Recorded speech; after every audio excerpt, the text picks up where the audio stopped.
नमस्कार, मी स्वाती सकपाळ. आपण पाहत आहात जनादेश वृत्तवाहिनी. पाहूया आजच्या काही ठळक घडामोडी. आम्ही चालतो भारताच्या एकात्मतेसाठी असा संदेश देत क्रांतिकारी बिरसा मुंडा आणि सरदार वल्लभभाई पटेल यांच्या 150व्या जयंतीनिमित्त सरदार ॲट 150 युनिटी मार्चचे आयोजन भाजप नवी मुंबई जिल्हाध्यक्ष तथा SV विद्यालयाचे संस्थापक अध्यक्ष डॉक्टर राजेश पाटील यांच्या नेतृत्वाखाली नेरूळमध्ये करण्यात आले होते. शिरवणे विद्यालयापासून सुरुवात करण्यात आलेल्या या काढण्यात आलेल्या पदयात्रेत जिल्हाध्यक्ष डॉक्टर राजेश पाटील यांच्या समवेत माजी लोकप्रतिनिधी, भाजपाचे विविध पदाधिकारी, कार्यकर्ते, शालेय विद्यार्थी, शाळेच्या प्राचार्य, शिक्षक, शिक्षकेतर वर्ग आणि नागरिक मोठ्या संख्येने सहभागी झाले होते. अशी ही पदयात्रा संपूर्ण नेरूळ परिसरात काढून भारताच्या एकात्मतेबरोबरच व्यसनमुक्ती, स्वदेशीचा संदेश देण्यात आला.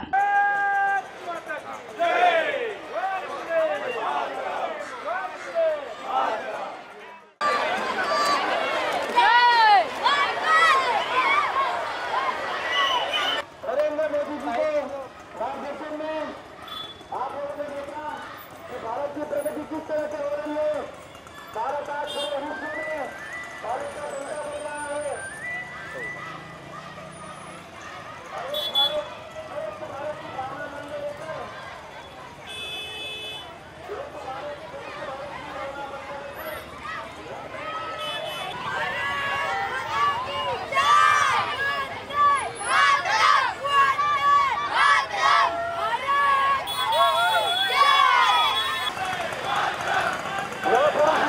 भारत को छोड़ा है।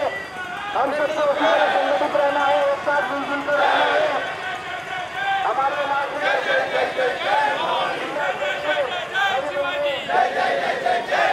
भारत माता की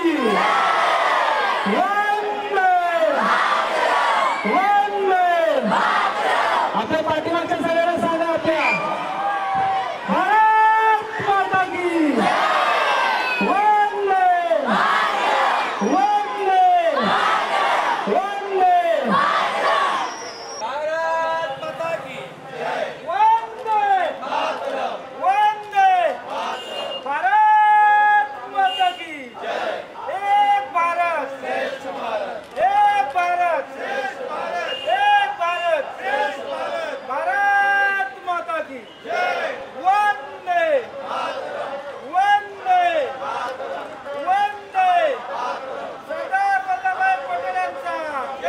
आपल्या सगळ्यांना कल्पना आहे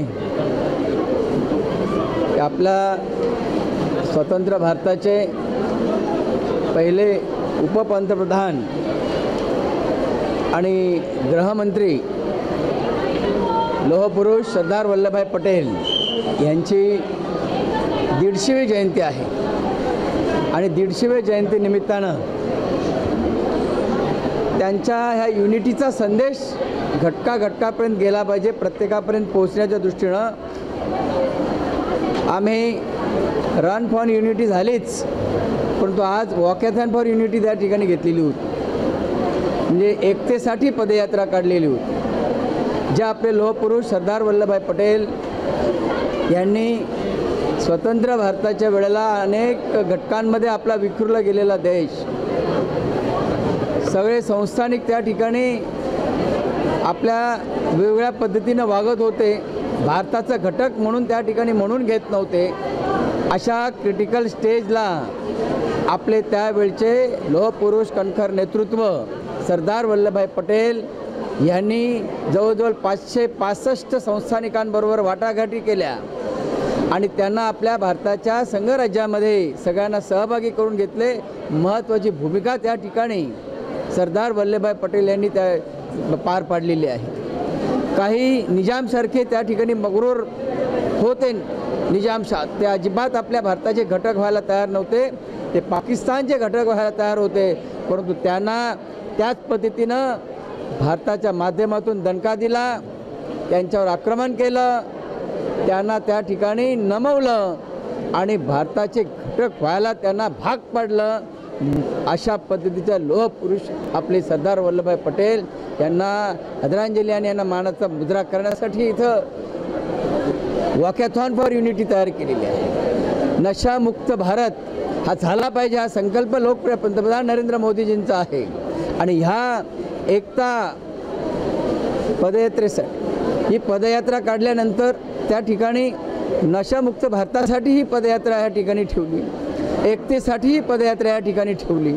आणि आपण पाहत असाल तर ज्या सरदार वल्लभभाई पटेल यांच्या 150व्या जयंतीनिमित्तानं काढलेल्या ह्या पदयात्रेमध्ये उत्स्फूर्तपणे प्रतिसाद नागरिकांचा मिळाला.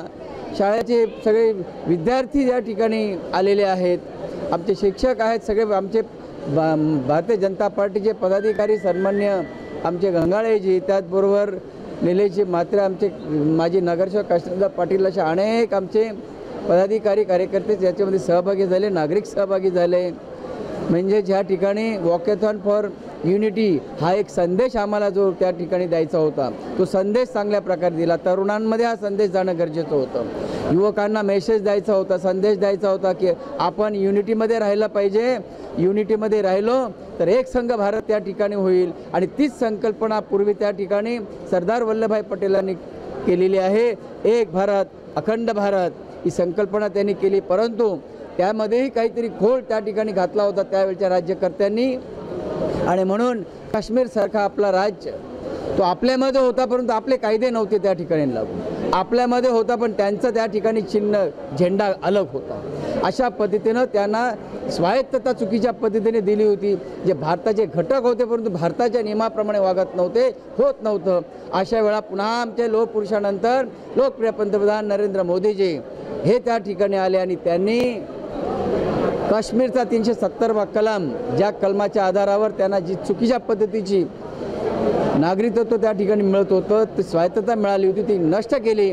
आणि आज आम्हाला त्या गोष्टीचा अभिमान वाटतो की एक संघ भारतासाठी आपले पंतप्रधान नरेंद्र मोदीजी देशहितासाठी कशा पद्धतीने त्या ठिकाणी निर्णय घेतात. आणि त्या निर्णयामुळं आज आपला संविधान त्यांना लागू झाला, आपले कायदे त्यांना लागू झाले.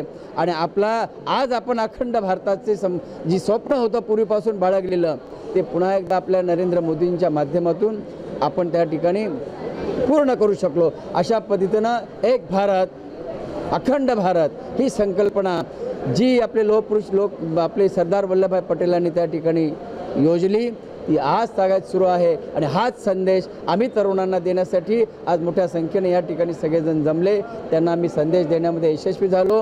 पदयात्रा काढली, जवळजवळ 7 ते 8 किलोमीटर आम्ही पदयात्रा केली. चांगल्या प्रकारे रहिवाशांचा देखील त्याच्यामध्ये सहभाग मिळाला. उत्स्फूर्तपणे लोक त्याच्यामध्ये सहभागी झाले आणि आमची ही पदयात्रा एकतेसाठी पदयात्रा ही या ठिकाणी यशस्वी झाली. धन्यवाद.